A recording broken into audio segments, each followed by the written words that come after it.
Hello, welcome to Planet P. On this page, we'll be having a lot of discussions based on the topics surrounding personal growth, wellness, living in your truth, and overall fulfillment. And a lot of the topics here won't necessarily be telling you what to do with your life, but they will rather be more thought-provoking. So, just planting seeds and just giving you a little bit of food for thought. So on today's topic, we will be having the discussion on, is that your personality / identity, or is it a survival mechanism? See, what I have noticed is that a lot of life is surviving, right? A lot of life is surviving, not living, it's just surviving. So in the process of simply trying to survive, we pick up a lot of traits and we pick up a lot of characteristics and survival mechanisms. And over time, if we do it for long enough, we start to believe that it is our personality. So like in the process of surviving, you might suppress certain parts of yourself, adopt certain things, adapt to certain ways of being. And over time, again, you start to believe that that is who you are. And the thing is that it works, right? We do this, right? Let's say you adopt a certain personality, or not necessarily personality, but you adopt a certain trait.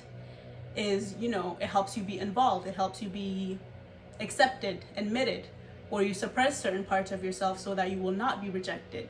Or sometimes it's just for basic needs such as food and shelter, if you are in a type of environment where that will not be provided.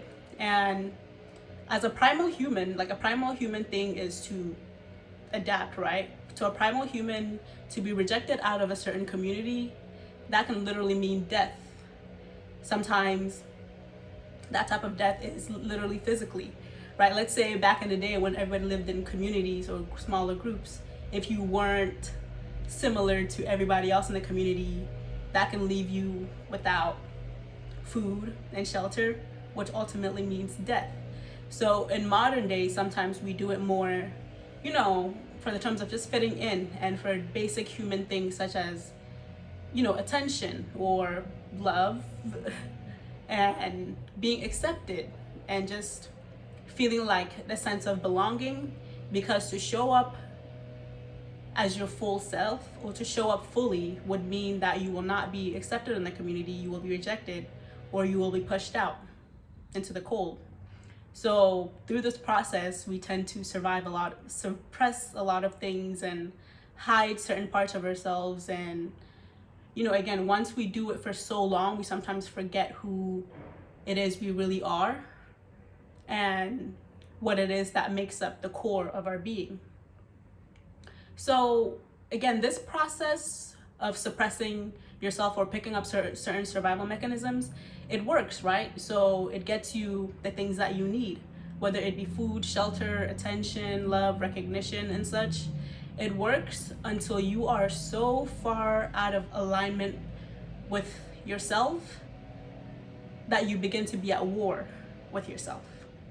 So this can show up as a lot of outburst, right? If you suppress a lot of emotion, that could lead to an emotional outburst, or just sometimes anxiety, right? A lot of people who are struggling with anxiety, me being one of them, I used to struggle with a lot of anxiety, but a lot of that comes from just being out of alignment with who you truly are, because you have forgotten who you truly are after having to adapt for so long just to survive.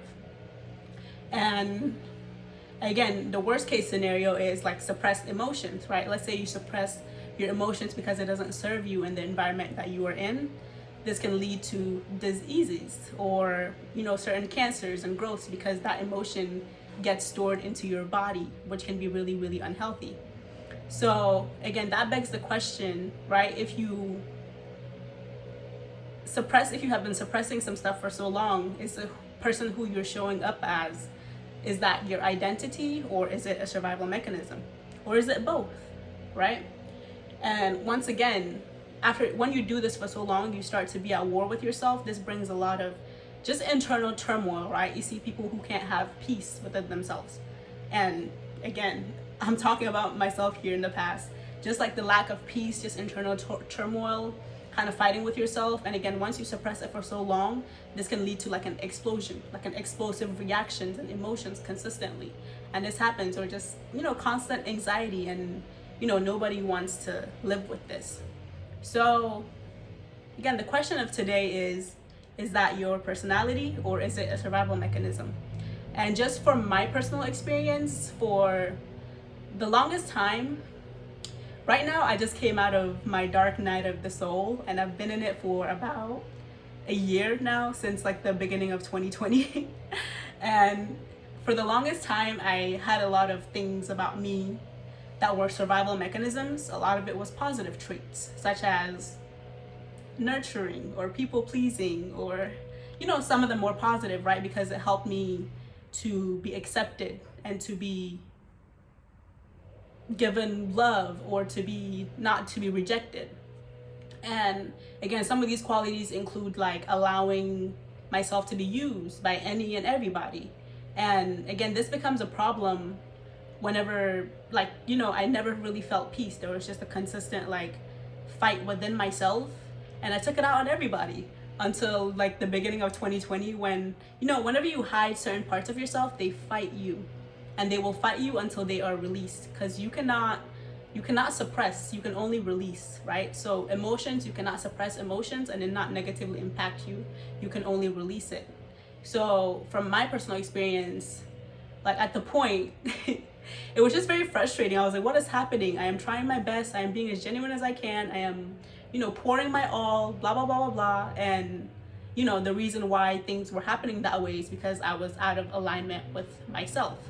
So this kind of, you know, explosions type awakening time period of my life, no matter how destructive it was and how painful it felt, it was more of a release, right? There was a freedom aspect to it, because I no longer had to keep up with my survival mechanisms. I had to learn how to step out of it. And so I've been spending like a year or more just kind of taking off layers of like things I thought was me, but they weren't. So I will say that, again, sometimes whenever things look like they're going on in your life, or that anxiety that's calling you, it's calling you to look at something. You know, you're being forced to look at something and re-examine yourself, and maybe let go of certain traits that you think is you, or you think are you, but sometimes they're not, right? They're helping you make it, but if they're not you, they will never work, no matter how much effort you put into going into a certain direction that you think is beneficial for you. Until you realign with yourself truly, there will not be any forward projection, right? Any forward going. Really, you'll be kind of running around in circles, pouring in, giving or receiving just to be having it taken away, right? Like winning just to be losing, you know, taking a step forward just to be taking 15 steps back, because you need to be realigned with yourself. So once again, I will ask, is that who you are? Or is that who you are in order to survive where you are?